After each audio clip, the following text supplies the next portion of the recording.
सो hey everyone, आप सभी के फिर से स्वागत है मेरे चैनल क्रेजी एक्सप्लेनर में। तो आज हम फिर से आ चुके हैं बुक ऑफ एस्पर का एक नया एपिसोड लेके। जिस दिन से पिछले वाला एपिसोड नहीं देखा जाके पहले वो देख लो, जिसने देख लिया शुरू करते हैं आज का ये वाला एपिसोड। इस एपिसोड की स्टार्टिंग में हम जूफेन को देखते हैं जो कि एल्डारियन से कहता है, एल्डारियन मैं व्यक्ति के बहुत ही ज़्यादा करीब हूँ, क्या आपको कोई ऐसी जगह पता है जहाँ बहुत ही ज़्यादा शांत हो और बिना किसी डिस्टर्बेंस के मैं कल्टिवेट कर सकूँ। एल्डारियन ये सुनते ही बहुत ही ज़्यादा एक्साइटेड हो जाते हैं और कहते हैं, स्टीवर्ट जो आप बिल्कुल ही सही इंसान के पास गए हैं। इस डिमन स्कीमिंग सेक्ट में इतने सालों से रहकर मैं कुछ ऐसी जगह को जानता हूँ जहाँ आपको कोई भी डिस्टर्ब नहीं करेगा और वो जगह बहुत ही ज़्यादा शांत है। चलिए मेरे साथ, मैं आपको उसी जगह पर ले चलता हूँ। सीन बदलता है और हमें एल्डारियन को दिखाया जाता है जब एल्डारियन एक केक के पास जूफेन को लेके आता है और फिर कहते हैं, ये सबसे अलग और शांत जगह है और यहाँ तुम्हें कोई भी तंग नहीं करेगा। फिर जूफेन थोड़ा सा शॉक होकर पूछता है, लेकिन ये जगह तो सेक्ट से कुछ ज़्यादा दूर भी नहीं है। इतना कहने के साथ जूफेन एल्डारियन के साथ केव के अंदर जाने लगता है, लेकिन जैसे ही वो केव के अंदर जाता है जूफेन बहुत ही ज़्यादा हैरान हो जाता है ये देख कर कि केव ऑलरेडी कल्टिवेशन के लिए तैयार होता है। फिर वो एल्डारियन से पूछता है, एल्डारियन क्या यहाँ पहले से कोई कल्टिवेट कर रहा था? फिर एल्डारियन भी जवाब देते हैं, हाँ, लेकिन वो व्यक्ति सेक्ट के लिए अपनी ज़िंदगी को पहले ही समर्पित कर चुका है। वो एक एल्केमिस्ट था जिसके साथ कि मैं काम करता था और उसे बहुत ही ज़्यादा शांत और एकांत जगह पसंद थी, इसीलिए उसने इस केव को बनाया। और सबसे खास बात यह है कि इसके बारे में सिर्फ मुझे ही पता है और किसी और को नहीं। तो जूफेन भी इस जगह को चेक करने के बाद कहता है, लेकिन तो इस जगह अभी भी इतनी ज़्यादा साफ क्यों है? क्या अभी भी कोई यहाँ पर रहकर कल्टिवेट करता है? और ये सुनने के बाद एल्डारियन भी हंसकर कहता है, बिल्कुल भी नहीं, मैं ही कभी कभी आके इस जगह को साफ कर देता हूँ पुरानी यादों को ताज़ा करने के लिए। तुम यहाँ आराम से रहकर कल्टिवेट कर सकते हो। एल्डारियन की बातें सुनने के बाद जूफेन अपने मन ही मन सोचने लगता है और कहता है, मगर लेकिन जैसे ही उसने कुछ कहा उससे पहले ही एल्डारियन वहाँ से निकल जाता है और कहता है, तुम मुझे ट्रस्ट नहीं करते हो क्या? इससे ज़्यादा सेफ जगह तुम्हें कहीं नहीं मिलेगी। तुम यहाँ रहो और मैं बाहर जाके डिफेंस एरे एक्टिवेट करता हूँ ताकि कोई तुम्हें डिस्टर्ब ना कर सके। और एल्डारियन को यहाँ से जाने के बाद जूफेन थोड़ा अनईजी फील करने लगता है और अपने मन ही मन सोचता है, अगर असली मालिक वापस आ गया तो पहले मुझे इसके तह तक जाना पड़ेगा। जैसे ही जूफेन इस सब की तहकीकात करने के लिए केव से बाहर निकलता है, वो कुछ देखकर बहुत ही ज़्यादा हैरान हो जाता है क्योंकि बाहर एक बहुत ही ज़्यादा शक्तिशाली सोल एरे फॉर्मेशन एक्टिव हो जाता है जिसका कि प्रेशर बहुत ही ज़्यादा होता है। इस एरे फॉर्मेशन को देखकर जूफेन बहुत ज़्यादा हैरान हो जाता है और चिल्लाते हुए कहता है, ये तो एक इतरा स्टेज एक्सपर्ट की तरह बिछाई गई सोल एरे फॉर्मेशन है और आखिर यहाँ पर यह सब क्या चल रहा है? क्या वो मुझे यहाँ पर ट्रैप करना चाह रहे हैं? जूफेन इस बारे में यह सब सोच ही रहा होता है कि तभी उसे दूर से एल्डारियन चिल्लाते हुए जूफेन से कहते हैं, स्टीवर्ट जो आप आराम से कल्टिवेट कीजिए और अपने ब्रेक थ्रू पर ध्यान दीजिए और आप यहाँ पर आपको कोई भी आकर तंग नहीं करेगा। तुम क्या अभी भी मुझ पर भरोसा नहीं करते हो? और अब एल्डारियन की बात सुनने के बाद जूफेन भी थोड़ा शांत होता है और अपने मन ही मन सोचता है, ये ओल्ड मैन अब काफ़ी ज़्यादा डेराबल हो गया है और अब छोड़ो, जाने दो। वैसे भी मैं इस एरे फॉर्मेशन को अब तोड़ भी नहीं सकता। मनुष्य जो प्रस्ताव करता है भगवान उसे पूरा करता है और एल्डारियन मुझे लगता है कि आप मेरा भरोसा नहीं तोड़ेंगे। जूफेन ये सब सोच ही रहा होता है कि तभी हमें केव से थोड़ी दूर एल्डारियन को दिखाया जाता है जो कि उसी को कहता है, तुम लोग यहाँ पे रुको और मेक श्योर करो कि कोई भी आकर इस बच्चे को डिस्टर्ब ना कर सके, चाहे सेक्ट लीडर आए वो भी नहीं। एल्डारियन को ये सब कहते ही उनके पीछे हमें कुछ बहुत ही ज़्यादा पावरफुल एल्डर्स को दिखाया जाता है जिनको कि एल्डारियन ऑर्डर दे रहे होते हैं। और गाइस इससे तो क्लियर हो जाता है कि एल्डारियन बहुत ही ज़्यादा पावरफुल है और इनके पास बहुत ही ज़्यादा पावर हो सकती है।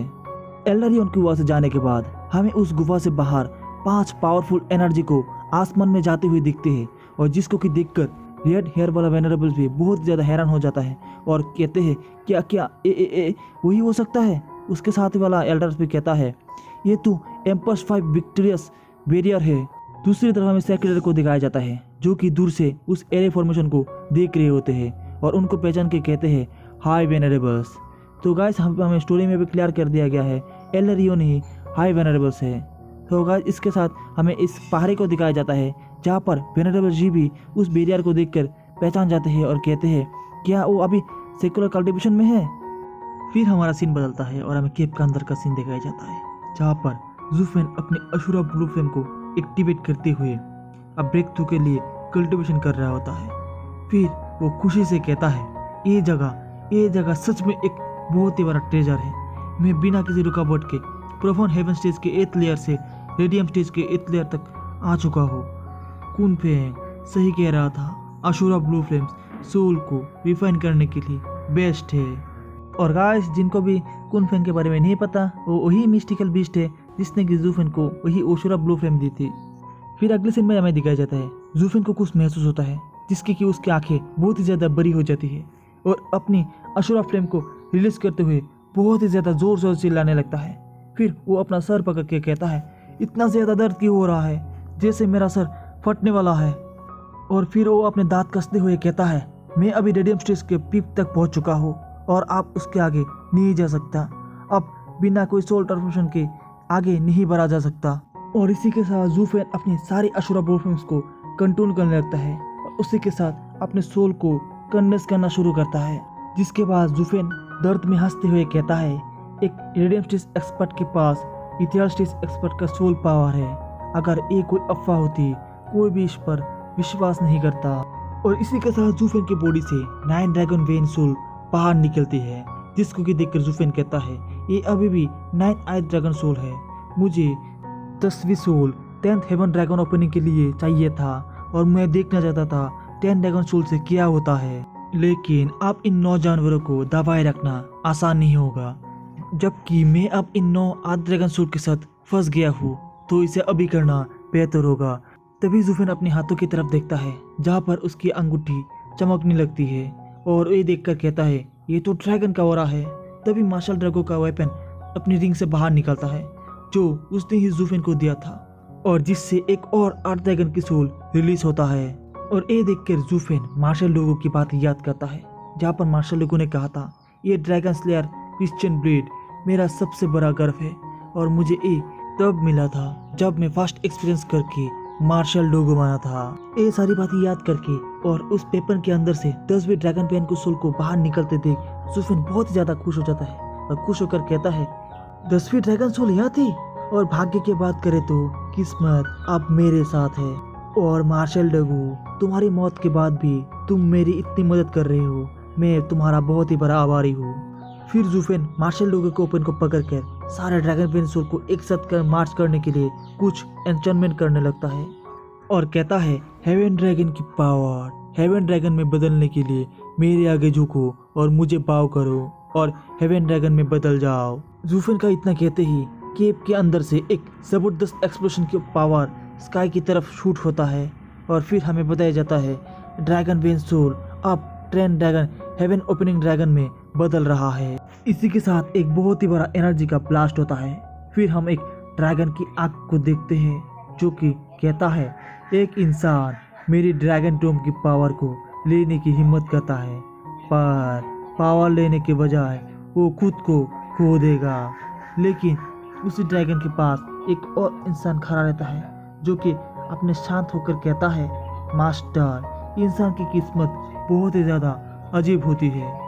इसी के साथ फिर हमें उस पावरफुल और खतरनाक ड्रैगन को क्लियर व्यू मिलता है जहाँ पर वही आदमी कहता है, आखिरकार excellent dragon soul heaven dragon soul में बदल रहा है। सो गाइस, इसी के साथ आज का हमारा ये वाला खतरनाक एपिसोड यहीं पर अंत होता है। और गाइस, इससे आगे और भी ज़्यादा खतरनाक एपिसोड आपको मिलेगी, तो इस चैनल पर बने रहिए। तो मिलते हैं इसी नेक्स्ट वीडियो में। Bye bye guys.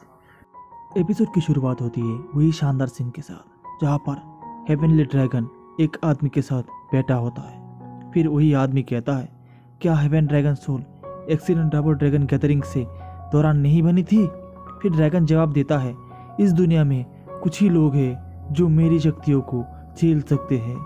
इनका गिना एक हाथ की उंगलियों पे हो सकता है।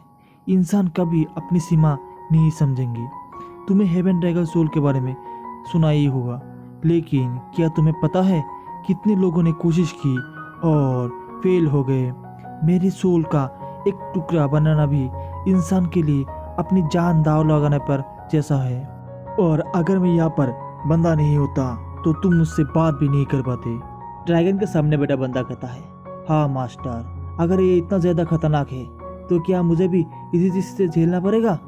फिर ड्रैगन उसे बात सुनने के बाद गुस्से से बोलता है, मुझे अपनी बहानेबाजी से दूर रखो। जब तुमने मेरी नज़र पकड़ ली तो तुम्हारी किस्मत बदल गई है। तुम्हें सफल होना ही पड़ेगा। या क्या तुम उन मूर्खों गाँव वालों के जैसे हो?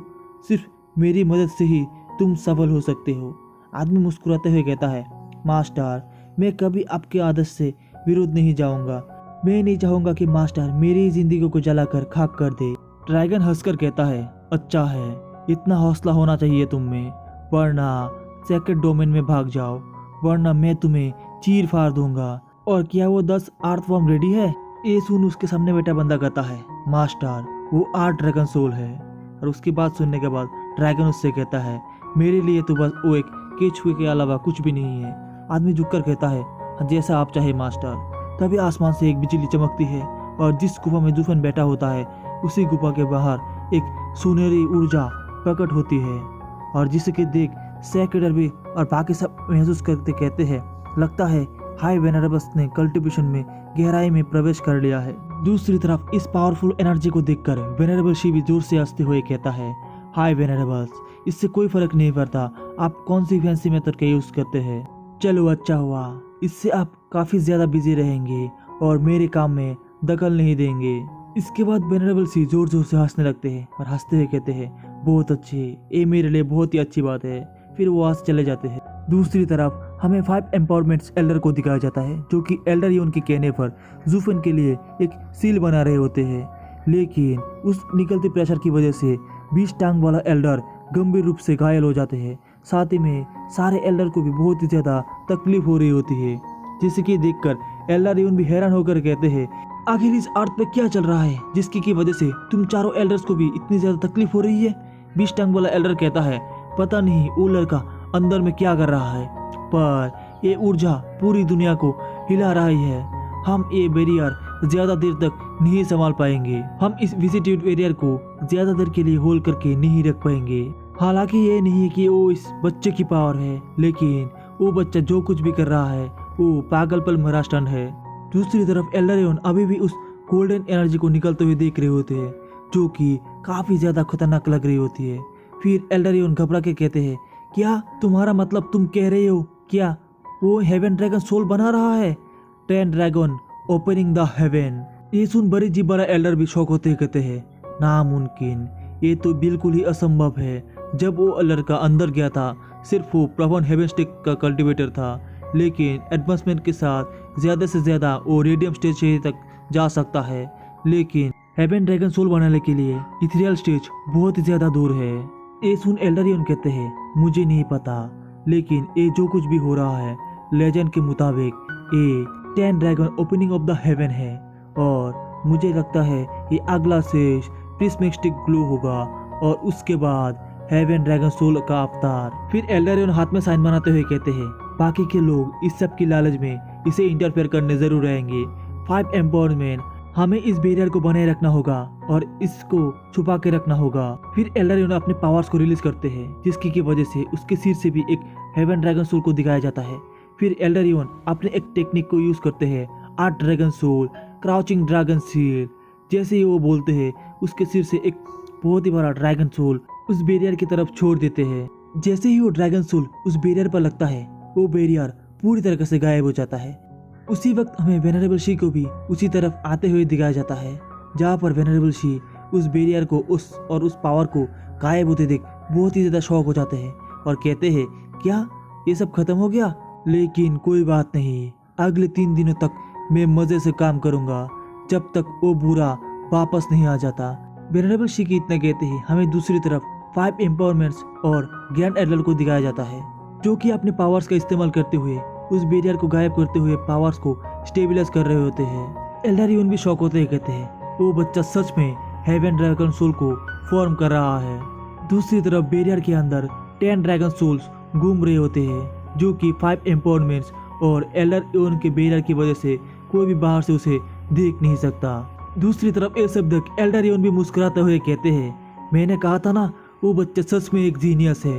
वेस्टर्न लैंड में दूसरा ऐसा व्यक्ति है जिसने कि अपने सोल को इतनी जल्दी बना लिया है। दूसरी तरफ बड़े जीभ वाला एल्डर भी कहते हैं, आखिरकार हमारे डीमंस गेमिंग सेक्ट में भी कोई असली जीनियस मिल चुका है। लगता है हेवेंस अब हमारे साथ है और हमारा इस बच्चे का गार्ड बनना सच में हमारी ज़िंदगी के लिए वर्थ इट है।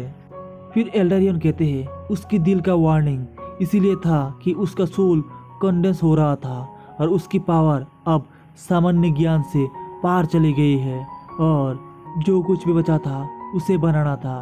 फिर एल्डरियन हंसते हुए अपने मनी में सोचते हैं एक जीनियस के तौर पर वो बच्चा एक आम रास्ते पर नहीं चल सकता, मगर ये बच्चा एकदम पागल है।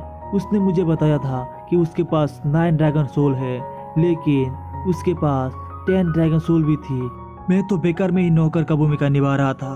फिर बड़े जीप वाला एल्डर कहता है 10 ड्रैगन से हेवेंस को खोलना सिर्फ शुरुआत है, असली काम तो अभी है ड्रैगन सोल को बनाना। और हेवेंस से आने वाली 10 ड्रैगन सोल कोई ऐसी चीज नहीं है जो कि कोई भी आसानी से संभाल सके। ये सुन हेल्डरियन भी हंसते कहते हैं फिक्र मत करो, वो बच्चा बिल्कुल ही ठीक है, उसका मन और शक्ति दोनों शिखर पर है, वो जरूर ही सफल होगा। एल्डरियन की इतना कहते ही हमारा सीन शिफ्ट होता है और हमें अगला सीन सेक्ट हॉल का दिखाया जाता है, जहाँ पर सेक्ट लीडर अपनी कुर्सी पर बैठे होते हैं और उनके सामने सारे एल्डर्स और वेनरेबल्स खड़े होते हैं। फिर सेक्ट लीडर वेनरेबल शी से कहते हैं वेनरेबल शी अब बोलिए क्या बात है, इस बार क्या गंभीर मामला है। ये सुन वेनरेबल शी भी कहते हैं मैं इलाट लेबर ऑफिस को बंद करने का प्रस्ताव रखना चाहता हूँ। ये सुन सेक्रेटरी भी कहते हैं लेकिन क्यों। फिर वेनरेबल शी कहते हैं ये नियम के विरुद्ध है, क्योंकि एक लेबर को ये वही करना चाहिए जिसके वो हकदार है और एक आउटर सेक्ट और इनर सेक्ट डिसेबल को वही जाना नियम के विरुद्ध है। वेनरेबल शी इतना कहते ही उसको कोई टोकते हुए कहते हैं डीमंस गेमिंग सेक्ट में सिर्फ ताकत का ही कदर किया जाता है। अगर सभी शिष्य वहाँ जा रहे हैं तो इसका मतलब साफ है कि इनर सेक्ट पूरी तरीके से कमजोर हो चुका है, तो क्यों ना लेबर ऑफिस की जगह इनर सेक्ट को ही खत्म कर दिया जाए। और हमें पता चलता है ये बात करने वाला और कोई नहीं कि वेनरेबल बाय है। और गाइस इसी के साथ आज का हमारा ये वाला एपिसोड यहाँ पे खत्म हो जाता है। वीडियो अच्छी लगी वीडियो को लाइक कर, चैनल पे नहीं हो चैनल को सब्सक्राइब कर दो। Bye bye guys. तो अब इस एपिसोड की शुरुआत में हमें वेनरेबल शी को दिखाया जाता है, जिसको कि वेनरेबल बाय कह रहे होते हैं। डीमंस गेमिंग सेक्ट में हमेशा ये माना गया है कि शक्ति ही सबसे बड़ा सच है, और अब जब सभी डिसाइपल लेबर ऑफिस जा रहे हैं तो ये साफ दिख रहा है कि इनर सेक्ट अब पूरी तरीके से कमज़ोर हो चुका है। इसीलिए वेनरेबल बाय सजेस्ट करते हैं कि अब हमें इनर सेक्ट को पूरी तरीके से बंद कर देना चाहिए। वेनरेबल बाय की बात सुनने के बाद सेक्रेटर हंसकर ताली बजाते हुए कहते हैं बहुत बढ़िया, बिल्कुल सही। और अपने मन में सोच रहे होते हैं अब तक तो मैं बहुत ही ज़्यादा अकेले बुरे वेनरेबल्स के सामने खड़ा हुआ था, लेकिन अब मेरे पास ताकत है, अब मैं भी उनसे टकरा सकता हूँ और यही तो असली पावर का एहसास है। सच में आज मैं बहुत ही ज़्यादा सेटिस्फाई हूँ। और ये सुन के वेनरेबल शी थोड़ी देर के लिए शांत रहते हैं। फिर वो सेक्रेटर को देखकर कहते हैं सेक्रेटर इनर सेक्ट हमारे सेक्ट का हमेशा कोर रहा है, और अगर आप इसे कमज़ोर बनाएंगे तो पूरा सेक्ट कमज़ोर हो जाएगा। लेबर ऑफिस को इतनी तरह से फेवर करके आप अपने फ़र्ज को भूल रहे हैं और एक ऐसे रास्ते पर जा रहे हैं जो हमें बर्बादी की तरफ ले जाएगा। और अब इधर वेनरेबल शी की बात सुनने के बाद सेक्रेटरी उसे हंसते हुए जवाब देते हैं वेनरेबल शी आप सच में बहुत ही ज़्यादा नोबेल इंसान हैं, लेकिन जितनी भी ज़ोर से बोल लीजिए हकीकत हमेशा सबसे बड़ा सबूत होती है। आज के समय में इलाइट लेबर ऑफिस रुकने वाले में से नहीं है और जल्दी ही वो इनर सेक्ट के भी बराबर हो जाएगा।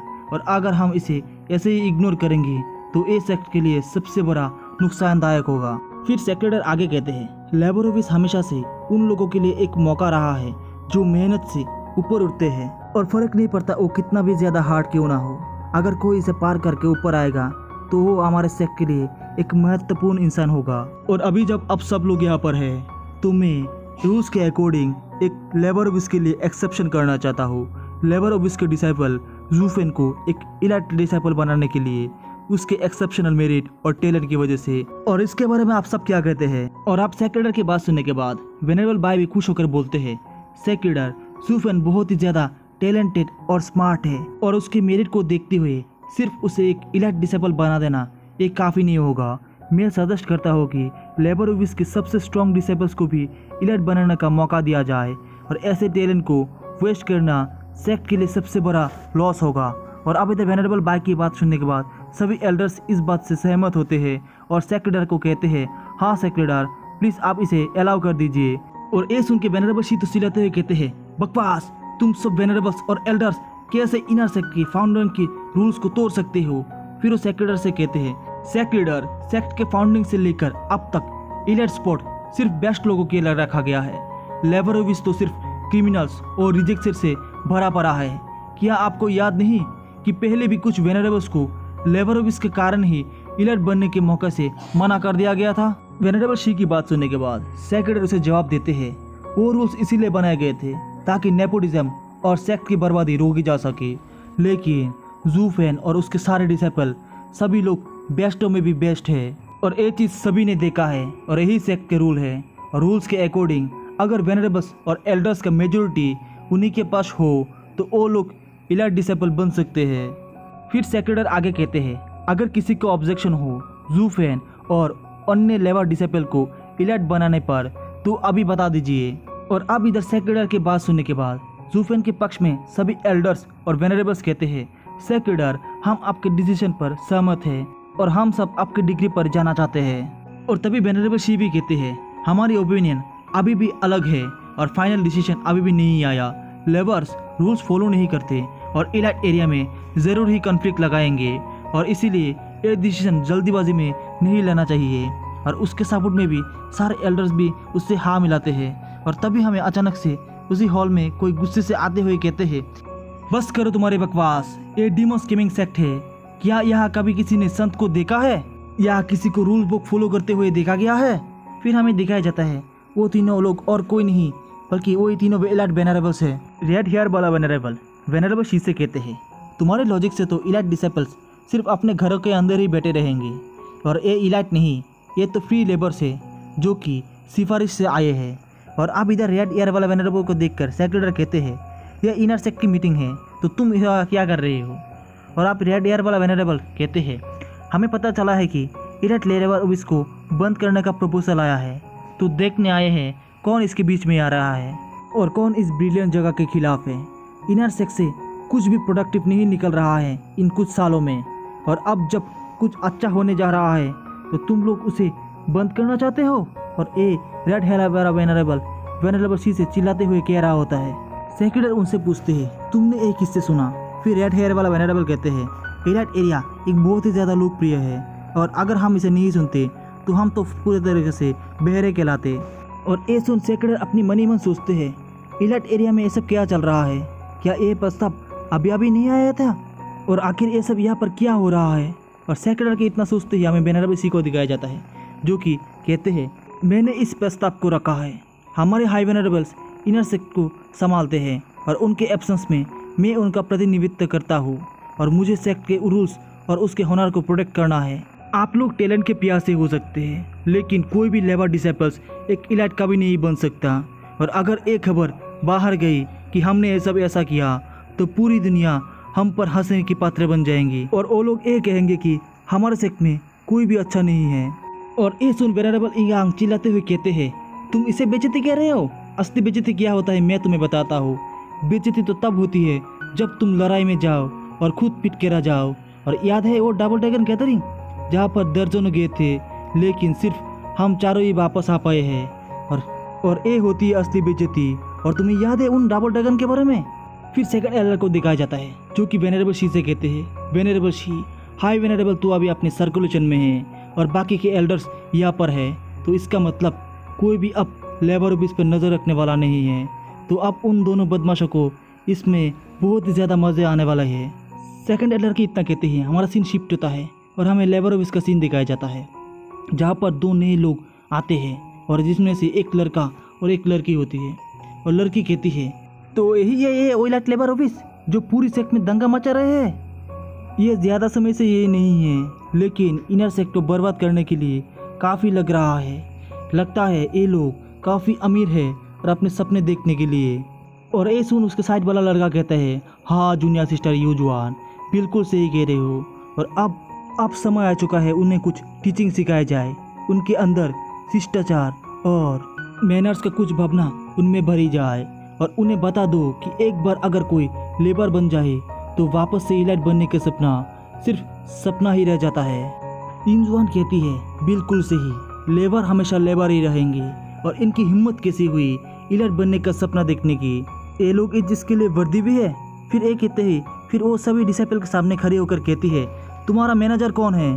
फिर वो कहते हैं, यूनजॉन और चाय फेंग यहाँ आए हैं तुम्हारी बेस्ट लेबर को टेस्ट करने के लिए और देखते हैं कि तुम सफाई करने के अलावा कुछ और भी कर सकते हो या नहीं।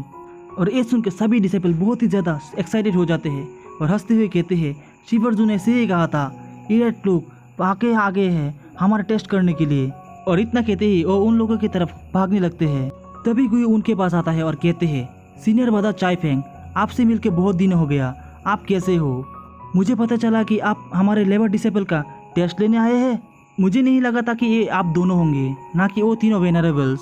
और इस समय तो हमारे सारे एल्डर्स और वेनरेबल्स यहाँ पर नहीं हैं, तो आप लोगों को हमें ये समय जीवित करना पड़ेगा।